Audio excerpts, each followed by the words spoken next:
Hello, one and all, and welcome to the Action Zone. I am AJ Legend, here to bring you yet another review. This time, I'm going to be reviewing a movie that is in my top 10.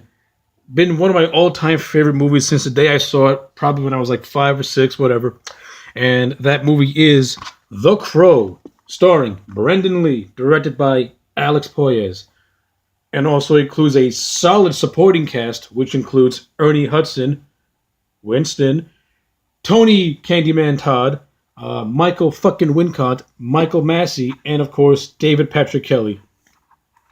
Uh, oh sweet God, where can I where can I start about this movie? Uh, this is just gonna be me gushing over this movie because I love it so much. I love the aesthetic. I love the themes. I love the acting. I love Alex Poyes' direction. Uh, his visual style is perfect for this movie. I love the soundtrack, both the score and the use of contemporary music of the '90s.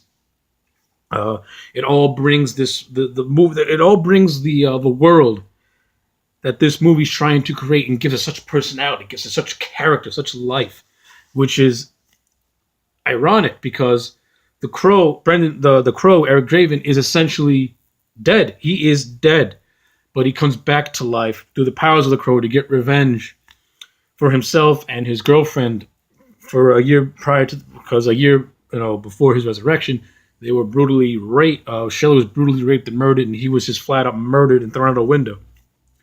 And of course, through these supernatural powers of the Crow, he's resurrected to get revenge for himself and Shelley. But he has a 2-day period to extract that revenge. Of course, that's made very ambiguous as to why that's why it's a short time span. But the movie's so tightly written and so perfectly paced that that shit doesn't even matter because it's the characters and the story that sucks you in. You got Michael Wincott plays Top Dollar, who is the leader of this gang, of this arsonistic gang that has pretty much has taken over like Detroit, and has pretty much every Halloween or so they just set bunch of fires to buildings, and you find out that there's actually a reason that they're doing that. It's something that's to do with like land or something, like land development or something like that. They want to control the land development or something like that. And of course, Shelley refused to go along with that, and as a scare tactic, that's why she was killed, and that's why her and Eric was like killed also. And of course, that all like ties into the resurrection when he comes back.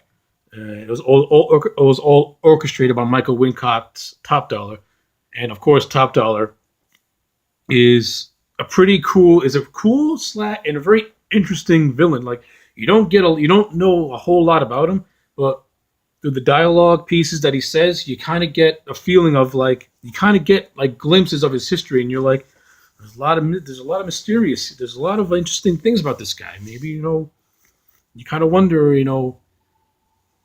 if those gaps could get filled in with more detail, but the things that he does that they do explain about him. He has a layer of like mysticism to him, and Michael Wincott. He's spectacular, and of course you got David Patrick Kelly who plays T-Bird, and you got T-Bird who just spouts out these literary quotes, and he's like pretty much the field leader of the gang, and he's just as crazy as everyone else. He's pretty much essentially Top Dollars. It comes across as pretty much like Top Dollar's like go-to henchman type guy, and he just does some like sick shit.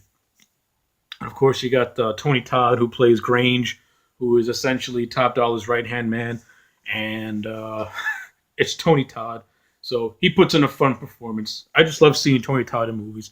Anytime I see Tony Todd in a movie, even if the movie's gonna suck, I know Tony Todd's gonna at least entertain me because Tony Todd is just a phenomenal, entertaining actor that he's just so much fun to watch. Whether he's the Candyman or playing just bit parts, he's gonna stand out, and he's gonna stand out in a good way. It's like Tony Todd, so fun seeing him, and I like Grange is like a small role, but he does he serves his purpose to the story and works for me.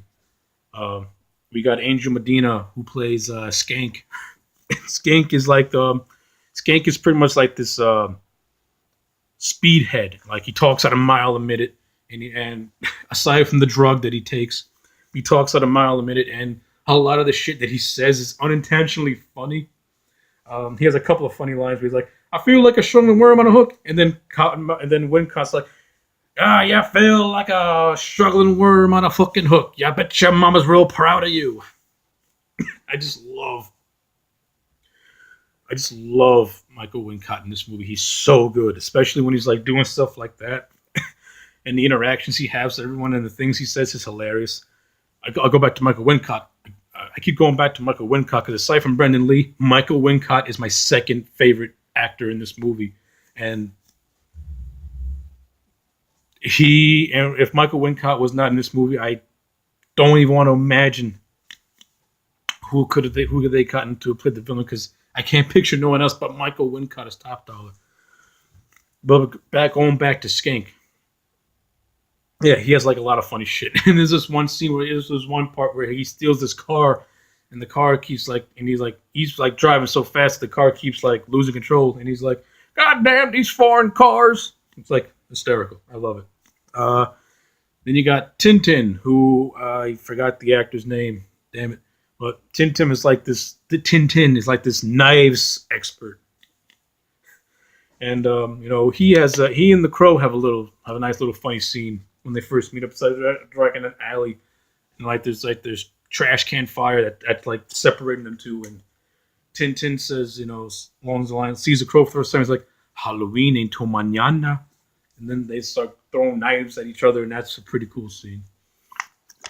And there's also the scene prior when he goes to this pawn shop and is like hawking jewelry to this guy Gideon, and they have like funny bantering back and forth, and that shit was hilarious too. Gideon, played by the late great John Polito, and then you got Michael Massey as Funboy, who is pretty much a junkie, needle shooting. Morphine meth head type character, and he is also a rapist. He is the one that pretty much brutally rapes Shelley. Though one of the things I do like about this movie is that they say she's raped, but you don't see the rape. Thank God for that, because I can't sit through something like that. But you see them flashbacks, and the way this movie uses flashbacks is amazing. Because essentially, every time Eric touches something that has like a personal meaning to him, he gets a quick flashback of what that particular thing meant to him. Like when he first goes into the house after being resurrected, he pretty much relives the final moments of him and Shelley being tortured, him being dead, and then when he's putting on pretty much his war paint, and you got Burned by The Cure playing in the background, and that's a phenomenal song, and it just enhances the scene and gives like this music video in a way, but not a cheesy music video, like a really like poignant music video, because he sees like this mind mask, and he touches the mind mask, and you get a flashback as to how he would use it to scare Shelley in a playful way, and that mind mask having a constant sad expression pretty much encapsulates what Eric is in his new life as the Crow. This vessel of vengeance and justice in a way. And that amazing. And then now back to I think there's one more villain. I can't remember who it is. I think I covered all the villains. Okay, well, those are the villains, and of course, as you can say, I gushed. And I'm going off track because it's just so much I want to say about this movie, because I love it so much. I love its dark, gothic, brooding atmosphere. Alex Proyas shoots this movie like a comic book come to life. And The Crow is based off a graphic novel by James O'Barr.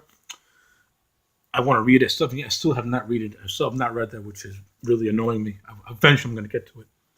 But Proyas shoots this like a comic book come to life, and like the visual style, the art direction, the gothic atmosphere, and like I said, the soundtrack of the score and the contemporary music just gives it so much character, so much personality, and it just makes this movie come to life. And it's just so much fun. And of course, it does have those comic booky things to it. Like you got Ernie Hudson's character, who is Sergeant Albright, who pretty much becomes the Jim Gordon to Eric's Batman, and where Albright helps out Draven in ways that he can, and there's also this really really touching emotional scene where Eric goes to Albright's house and he touches, he puts his hands on Albert's on Albert's face like this, and he pretty much relives Shelley's final 30 hours in the hospital, and we learn that Albrecht was there the entire time at her side, and Eric felt that pain, and the way Brandon Lee played that is just so tragic, so sad, and you almost shed a tear because you're thinking to yourself what if that happened to me? And I had to, and I had to relive the moments of my loved one being tortured in such a way, and barely hanging on to survive, and she just dies, and I feel, and you feel all those hours coming out to you as like a tidal wave, an ocean of emotion just encapsulating you, and a very touching, poignant performance by Brendan Lee in that scene, and by Ernie Hudson as well, who is also a standout in this movie. Another favorite character of mine is Ernie Hudson. I love his character as Albright. This, detective who got too close to something and then got demoted to a beat cop. And the relationship that he has with Eric is awesome. And then get the character of the young girl Sarah, who was very close to Eric and Shelley. And her relationship with Eric and her relationship with Eric is also very touching. It was almost like a father-daughter relationship in a way. Because, Sarah looked to Eric and Shelley as her parents because her mother, Darla, is too busy shooting up drugs with Funboard to pay attention to her, to pay attention to Sarah. So it's very realistic in how Sarah latches on to Eric and Shelley as those decent people who are not going to abandon her. And you really sense her sadness when Eric and Shelley are no longer in her life, and you can tell that she's lost direction, almost like in a lost direction, living in this crime-ridden town full of death and murder and gangs, and the only two decent people that in her life aside from Albrecht are no longer around. You really sense that, and of course at the end you really sense that she has a purpose now because she rekindles her relationship with her mother. She gets to have some final time with Brendan Lee, and you can almost say that it kind of inspires her to do something good in her life, and very, very well written, well thought out. And of course, the theme of this movie is a theme that can often be done in a very cheesy way, but in my opinion, The Crow does it in a realistic, it does it in a realistic way, and it does it in an uplifting and tragic way, all at the same time. And that theme is pretty much love transcends death, which someone like me, I'm an aspiring writer. I'm an aspiring writer. I like to write and shit like that. And one of the stories that I'm writing, I pretty much use The Crow as a template, but I take elements and ideas, but I don't rewrite the whole story because I do it my own way. But essentially, I take that theme of love transcends death, and I just use it in my own way because the way The Crow did it did it in such a tragic way, where it's Brendan Lee and Shelley are both dead, but the love that he still has for Shelley is still there, and it will continue to transcend even in death. The same as for Shelley, the same as for Sarah and her love for both Eric and Shelley. Even though that they're both dead, the love that the three had for one another will continue to go on no matter what. And it's, like I said, it's both uplifting because you'll never lose those, but it's also tragic because you will never see them ever again. That's why to me it does it in a really in a realistic way, to me, that is. And of course, this movie it's an action movie, and it does have some pretty cool fight scenes. I like the fact that Brendan Lee does not play Eric like a martial artist. He pretty much plays Eric as this rock star musician, sloppy fighter, which really, really shows in the final fight with Michael Wincott, where he's not using martial arts. He's using the street fight tactics, and it's realistic, and it makes the fight between them two so much fun to watch. Like I said, this is a very stylized movie, and the stylization works for the movie. The writing is competent, spot on, and on point. It's the story, the pacing of this movie is so perfectly. Every scene flows from one scene to another, and no scene has any wasted moments. Every scene has something happening that is essential to the story. And that's very hard to get with a lot of movies nowadays because you have a lot of scenes of filler and you have a lot of scenes of substance. But in the Crow, in my book, nearly every scene has some form of substance in it that just leads on to the next scene until we get to that ultimate climax between Eric Draven and Top Dollar, which is on the top of a church. You know, who'd have thunk it? But anyway, with all that being said, The Crow is a solid 10 out of 10. This movie should be watched repeatedly. This movie deserves the cult status that it's gotten over the years. And if you don't like this movie, you know, this movie's not for everyone. Of course, it's like I said, it's a really violent movie. It does have all themes that are very touchy-feely for people, including the scenes that involve rape, even though it's done in the most tasteful way possible. It's still something that can make people cringe, and that's very, very understandable. Nobody wants to see anyone go through something like that. But the movie does it in a way where it's like not graphic. But it will still impact you in some form of way if you're squeamish like that. Of course, the movie is also very violent, especially with the gunfights and the way Eric dispatches all his victims of the gang.